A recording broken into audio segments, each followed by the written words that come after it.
Thank you, Joni. Oh, yeah, stand over Woohoo! Well, that's exciting. Is that a Jeff thing? I remember from Jeff. Yeah, that's awesome. So yes, I'm David Rissier. I'm so excited to be here with you. Nia and I have been looking forward to this day for quite some time. So it's actually here. So this is pretty exciting. I'll let you start with your question. Okay. All right, so I love to do like a little join up icebreaker before we start today. So I have a quick question. Well, we have a small prize, but I have a quick question, and just raise your hand if your organization that you have been with have been established for over a year. Okay, so you got to keep your hand raised. What about any organizations that have been established over 5 years? Put your hands down if it's been less than 5 years. Okay. Any organizations that have been around or established for over 10 years? Okay. We have some senior people. 15 years? Wow. Okay. 20 years. Oh, wow. Okay. Keep going. 22 years. 25.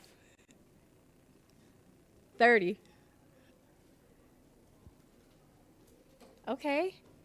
35. 40. Oh, wow. Okay.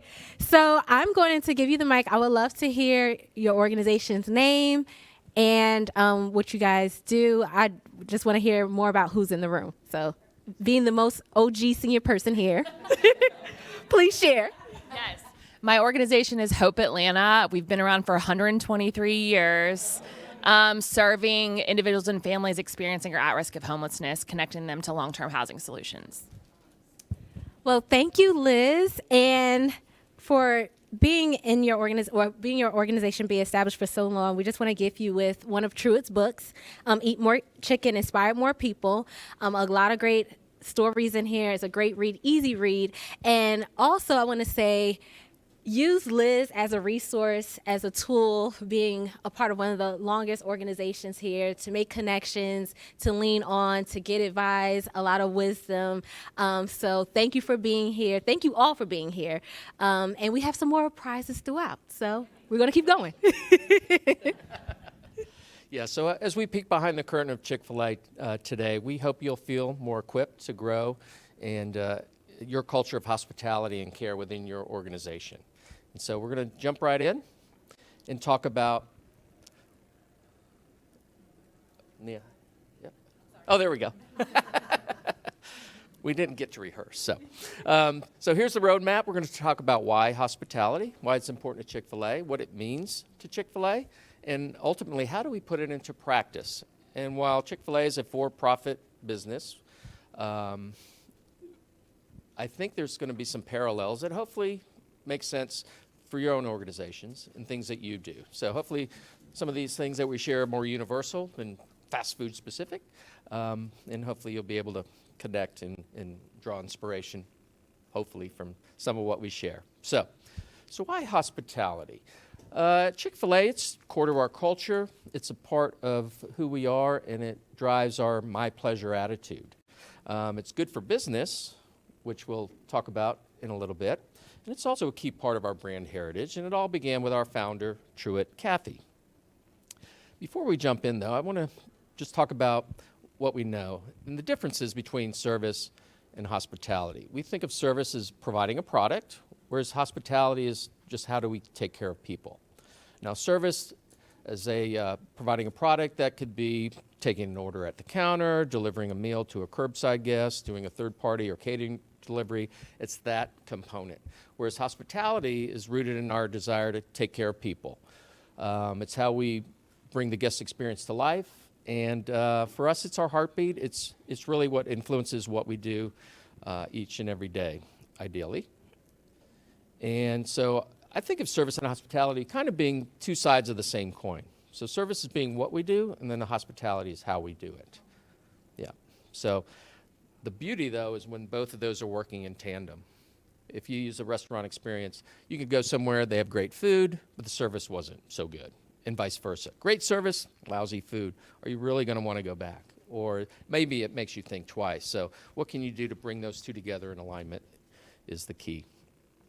So how did this hospitality focus at Chick-fil-A start? Well, it all started with our founder, Truett, here as a young boy with his brother Ben, who's also a part of the story. But as a small child, they were in the Depression. They had a need to bring in income however and wherever he could. And so he was there to help the family, and so he had a paper route. He sold Coca-Cola bottles out of a little red wagon. But he learned at an early age that if I really focus and take care of my customer, they in turn care for me. You know, they're more loyal, they tell others. And so he saw at an early age that that's a win-win kind of situation. And regardless, he learned that when you take care of your customers, they will eventually take care of you. So in 1946, along with his brother Ben, Truett opened the first Dwarf Grill in Hayfield, Georgia, probably, 15-minute drive from here. It's been recently remodeled, so if you have a chance to go there, it's like a flagship restaurant now. It's really, really cool. It's kind of like a super Chick-fil-A on steroids with a lot of history built in. So it's kind of a neat opportunity to check that out. So he started out, he was serving customers that were in the automobile and airline industries. So they had very short breaks. So maybe half an hour to come and go. So he began to dabble with a chicken product. And we'll get to that a little bit more. I'm sorry, I'm a little off kilter here. So Truett began his business and was successful, eventually came to open a second restaurant. And he also married his childhood sweetheart, and they had 3 children, Dan, Bubba, and sister Trudy. And unfortunately, though, in those early years, both his brother Ben, who we saw the picture of, and another brother Horace, they died in a plane crash. And his second business burnt down. So what we experience as Chick-fil-A today, seeming so successful, it really began in an environment of challenge and struggle, but Truett persevered. He had a vision, and he had an opportunity to carry forward, and that served as inspiration for him and his team. So the great success we experience today is built on that struggle and perseverance.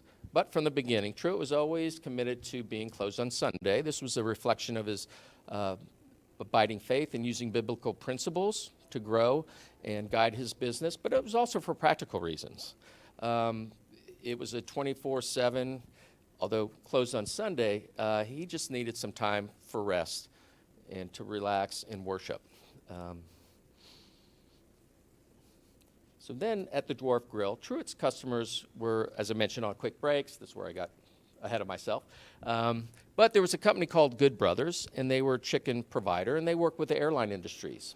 And they had different products that they sold, but then there was a piece, the chicken breast, which it didn't meet the airline specs. So they came to him as the local, local grill, and they said, Truett, is there anything you can do with this chicken? I can sell it to you cheap because it's not going to get sold otherwise. And so he said, yeah, let me give it a shot. And as a small child, he also worked alongside of his mother because they had to open their home for boarders, and it was a boarding house. So in the kitchen with his mother, he remembered her pressure cooking chicken. And he said, maybe I can do that in the restaurant. And he realized he can do it in 5 minutes, which was kind of his time his goal, and so he thought, yeah, let me give this a shot. So he created this idea of putting a sandwich on a hamburger bun with 2 pickles, and it took off. And he kept dabbling, though. He kept kind of playing with the recipe, and eventually his customer said, Truett, it's great. Just put it on the menu. And so he did, and named it the Chick-fil-A sandwich. And as we say, the rest is history. So how did the Dwarf House or Dwarf Grill become Chick-fil-A? Well, in 1967, Truett pioneered food court dining at Greenbrier Mall. And his sister Gladys owned a boutique in the mall. And she said, Truett, you need to bring your sandwich to the mall. People are there and they don't all have time to go to the Piccadilly and sit down for a cafeteria meal. They want something maybe quicker. And so he said, well, sure, that sounds good. He's, savvy businessman looking for opportunities. And so he went to the mall management and they were like, no, we don't want your chicken sandwich smell in our mall. It might just put customers off. But he was persistent. He kept at it. And finally he said, okay, we'll give you a shot. And it took off, and that's how it all began. Now, can you even think of a food or a shopping area that doesn't have food? It's hard to believe, but Truett was one of the early pioneers in that whole business. And so Truett, both in his younger years and as he opened the Dwarf Grill, he just knew the power of hospitality and care and carried these same principles with him to the Chick-fil-A mall restaurant concept. And he treated guests as if they were guests in his own home and treated everyone with a my pleasure attitude. He knew that if he took care of his customers, they would take care of him and his team financially. But he also knew the importance of caring for himself and his team physically, emotionally, and spiritually as well. And a key to that was continuing his practice of being closed on Sunday. In fact, he said that's the best business decision he ever made, was being closed on Sunday. So as you, in your own organizations, you're looking to grow, you're looking to build, it's important for you all to have time for mental and spiritual and physical relaxation and restoration and recovery, because only when you feel your best can you really be and do your best, right? And so don't burn the candle at both ends too much. You gotta take self-care is an important part. So we encourage you to build in margin in your business and in your life to give your best whenever and wherever you are and however you can. So while Truett is no longer with us, his legacy and his values still guide what we do here at Chick-fil-A each and every day. And so much of what we do is because of Truett. Now here's a video that explains a little bit more about what I mean. That we might glorify God by being a faithful steward of all that is entrusted to our care. That we have a positive impact on all the people that we come in contact with. And it all started with Dad. And today we can be known as the company that really does care. Because Truett. Because Truett really was always about serving. Because Truett. Because Truett knew a meal was a way to the heart. And the guiding principle of hospitality that started back at the age of 25 at the tiny little Dwarf Grill restaurant is still the same principle of genuine, heartfelt hospitality. That the important things have not changed, and they never have changed, and they never will change. He made every person in the restaurant feel like they were his friend. He never met a stranger. Because Truett treated customers in his restaurant like guests in his home. Don't always eat with you because they're hungry or thirsty. They come in there because of you. He always liked to make people laugh. Because Truett knew. If you're not having fun, you're not doing it right. The greatest gift that God has given anyone, the power that we have to change people's lives by what we do. They'll remember the little things. Because Truett Genuinely cared. really did embody going the extra mile. We never know how we can change a life. Because Truett cared for the people he worked with. Because Truett was the greatest role model I ever had. To do the unexpected. To surprise and delight. To remember your name. To show graciousness. Because Truett showed me the way. I would get the food all right. Because Truett. Because of the inspiration and leadership of Truett Cathy that you and I and the rest of our team has a chance to be known as the most caring company in the world. Because Truett paved the way. I will seek to go the second mile. And I will embrace every opportunity. Because Truett paved the way, I will treat all customers with honor, Gratitude. And care. To make someone laugh. To create remarkable experiences. I will try to make your day. It's my pleasure. And it will always be my pleasure. Instructions, what we say. Because Truett. The influence is what we do. He made every person. Because Truett. And the image is what we are. And to have a positive influence on all who come in contact with Chick-fil-A. You and I might have the opportunity to be seen as the most caring company in the world. I want Chick-fil-A to be a great company But you have to understand that a great company is a caring company.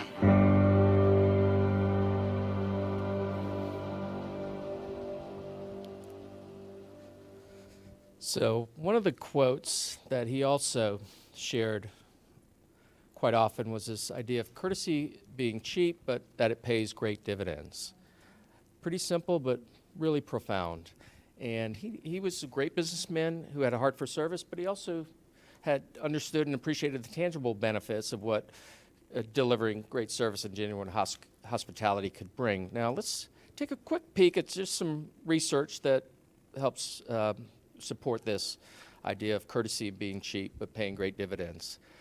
American consumers, according to one study, will pay 17% more to purchase from a company that offers great customer service, and that customers that lead in customer experience outperform their competitors by nearly 80%, and that brands with a superior customer experience will bring in nearly 6 times more revenue than competitors who don't quite meet that experience mark.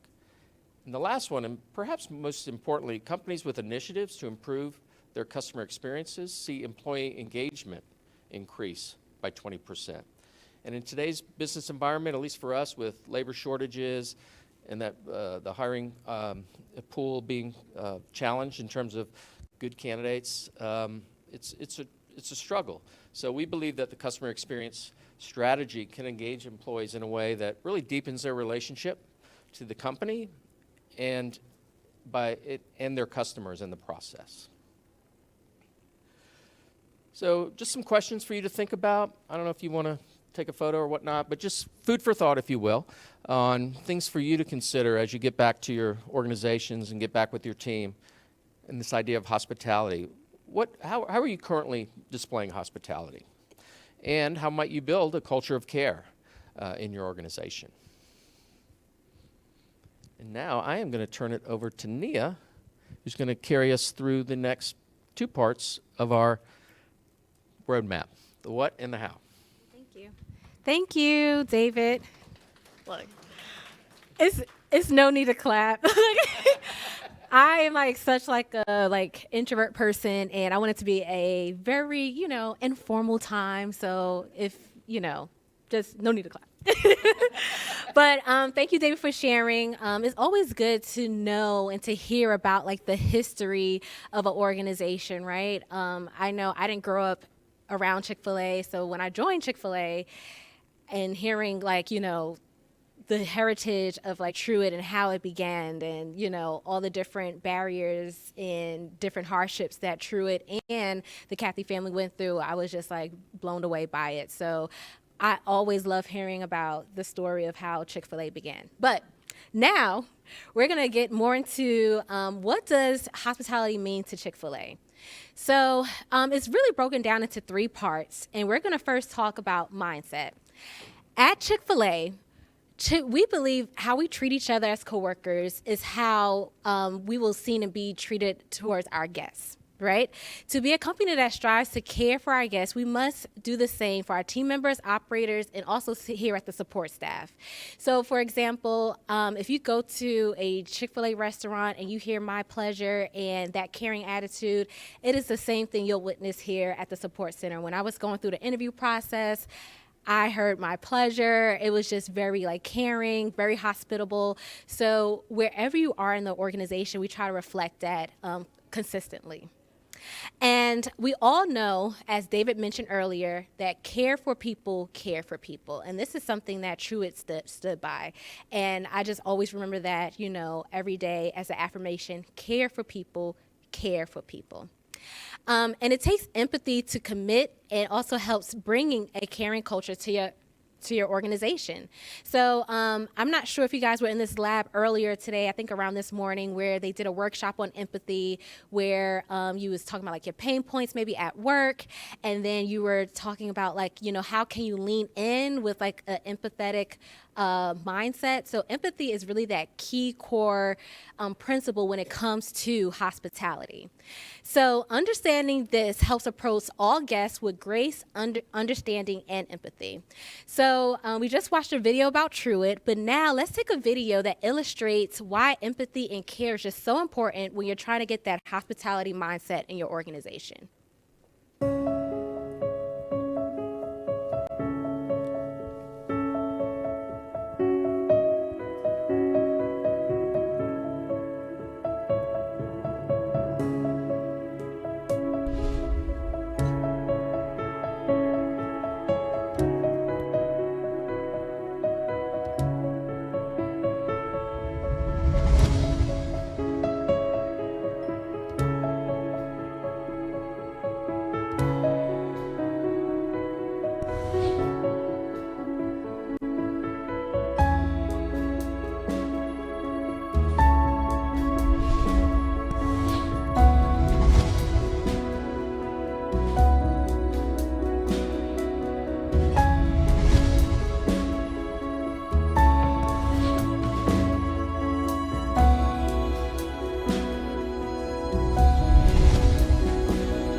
Okay, so that went by really fast. So I just got the 5-minute warning. So I'm gonna speed through this a little bit. I might, cut a few things out, but I'm gonna try to get us out here on time. So thank you, Joni.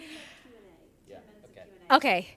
All right. Well, I'm gonna still try to get through as much as possible, but I'm gonna go off track a little bit. But just watching that video, I watch that video all the time, and I feel like it's very emotional. But it really ties into what Carlos was saying earlier: be human, see human, and free human. I feel like with empathy, that is that see human portion of it, right? So you never know what someone's going through. So when you're approaching like any guests or anyone that's coming through your organization, approach it with grace.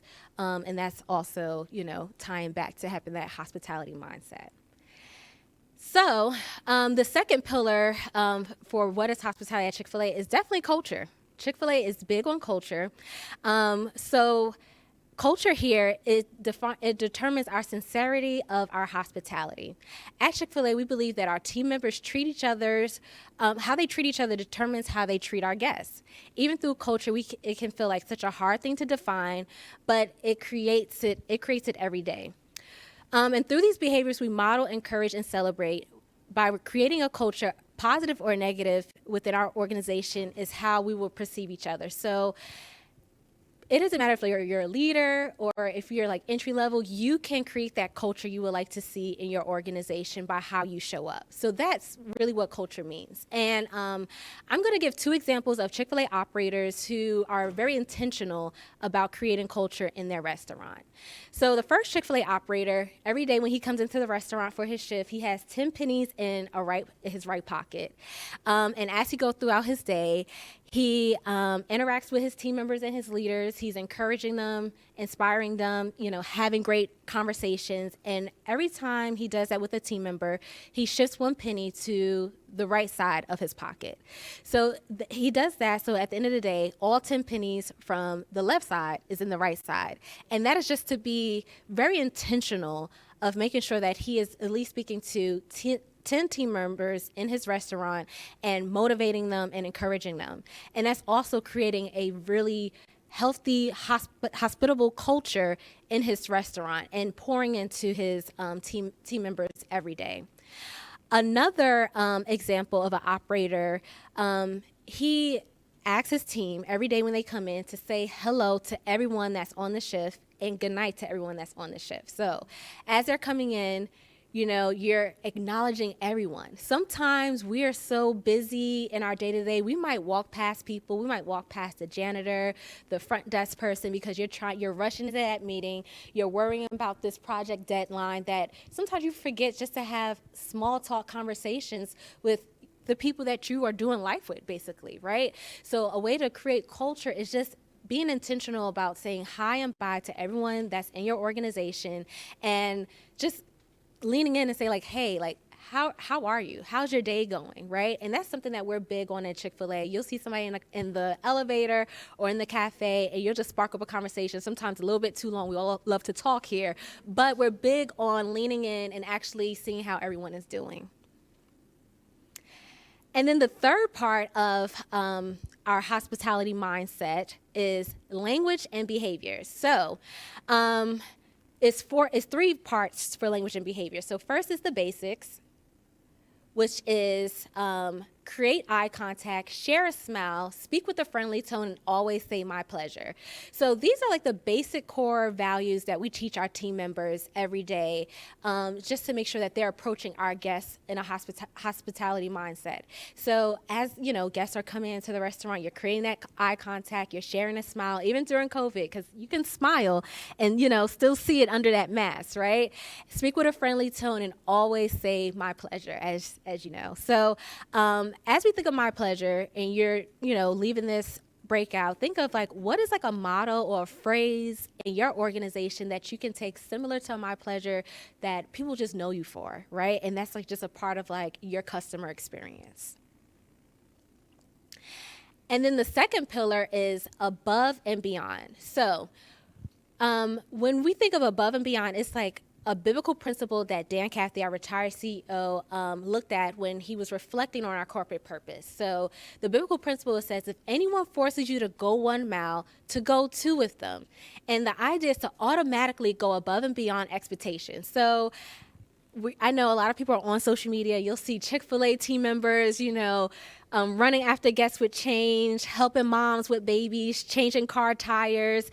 So we encourage that, right? We engage with them. We encourage that above and beyond behavior, and it's really a part of our service model. So I'm going to show a really quick video. No, I'm past time. I'm going to show a really quick video of a team member that went above and beyond with the guests, and they created a really great friendship afterwards. So let's watch.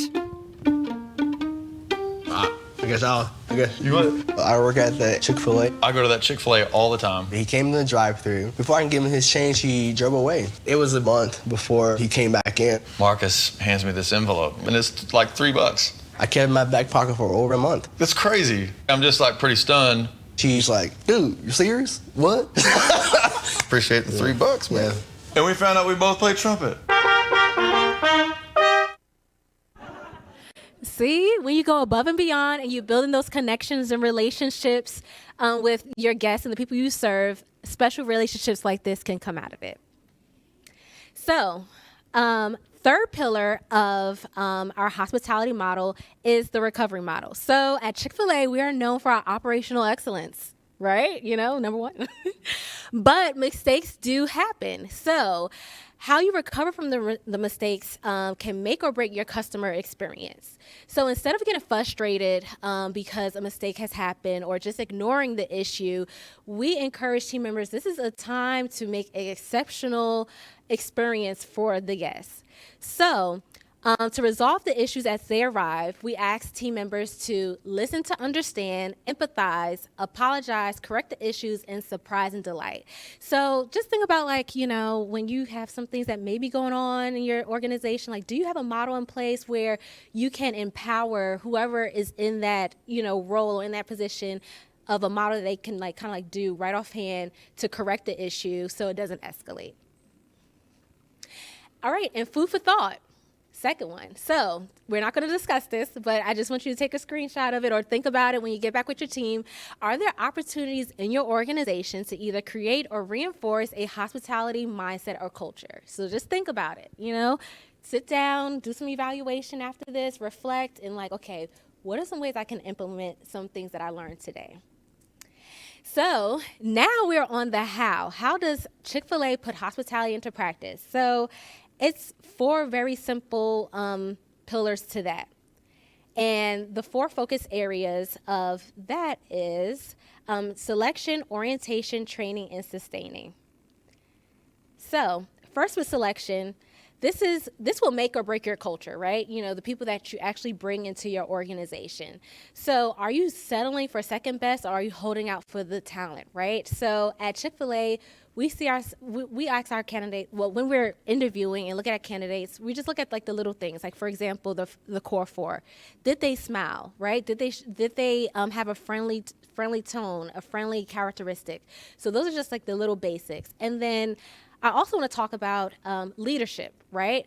So yes, selection is important, but is leadership also reflecting that and also communicating that during the interviewing process? So for example, is leadership walking the talk? Are they sharing those core values? Are they living out that mission and that vision of your organization? So those are the first things with selection. Orientation. So the next part is orientation. Reinforcing this from the beginning is very critical. True belief vision had a short shelf life, and you had to reinforce it to stick it. So for example, the My Pleasure that you hear all the time, that took 10 years for Truett Cathy to get everyone in the organization to say that. So just think about, okay, whatever your hospitality model or mindset will be, have it simple, basic, right? And then always constantly reinforce it so it stays top of mind for everybody in your organization.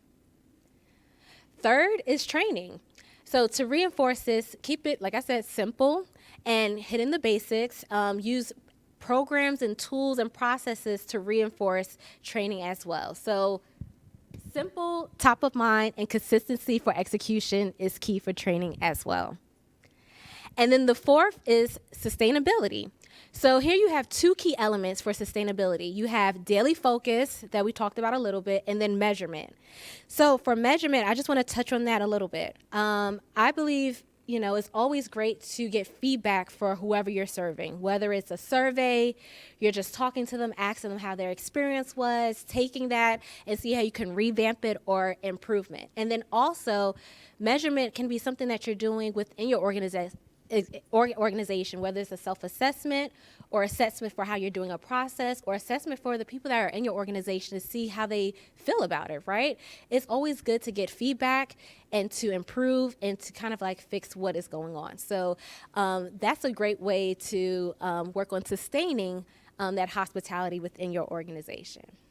So now I'm going to hand it back over to David. Sorry that I sped through that. Quick plug, since that was quick. We do hospitality webinars that are 2 hours. So if you're interested, I can give you the information. But thank you, guys. Right. So as we've gone through, and I'm going to try to end this really quick. We've shared a lot about our commitment to hospitality, the why, the what, and the how. But at the end of the day, how do we know if our commitment is having an impact? Nia talked about measuring and assessing, and those are important tools. But perhaps the biggest gauge that we use is what our customers tell us about how they feel about Chick-fil-A. And based on how they react and what they say, we know if we're on the right track. We've got a video where basically people are just telling us all the things they like about Chick-fil-A. I don't think we have time for that, but that leads to the question, what do you want your customers or clients or constituents to say about you? And that, with a mindset and with that leading your mind in direction of the business, it can, it'll direct the decisions that you may make within your organization. So after today's session, we'll help you spend time with your team, take back some of the food for thought questions, and share what you've learned, and hopefully think about what you want others to say about you. Yep. And there are additional resources, Truett books and whatnot, if you want to go. This is a link to Amazon. It'll take you right to that page. So. And we have 2 minutes. I don't know if we want to still do the questions. No, I think we'll. Dave's like, nah, we got it. Yeah. The other option you guys have is you can go online and see like a virtual backstage tour of Chick-fil-A, which includes some of these videos, but also some other storytelling. Or you can sign up and come on campus and get a tour, go see Truett's office, do all kinds of fun stuff on campus. So we want to invite you to do that if you'd like. Thank you, Nia and David. Hopefully you got a little glimpse behind the scenes of what it takes. I don't know, how many restaurants do we have now? 2,800? Does that sound about right? Yeah, close to 300,000 team members in close to 3,000 restaurants. So what these two just shared with you in 40 minutes, just think about what it takes to drive that kind of mindset across an organization this size. And it wasn't an exaggeration. It took Truett 10 years to get the simple 2 words, my pleasure, embedded in the language of Chick-fil-A. So if you're wondering sometimes if it's working at your place, it takes a whole lot of repetition sometimes over multiple years to get it done. Thank you both for joining us. For you guys, they're expecting you back in the main space. If you need to take a restroom or a snack break, feel free, but please keep moving in that direction. Thanks so much.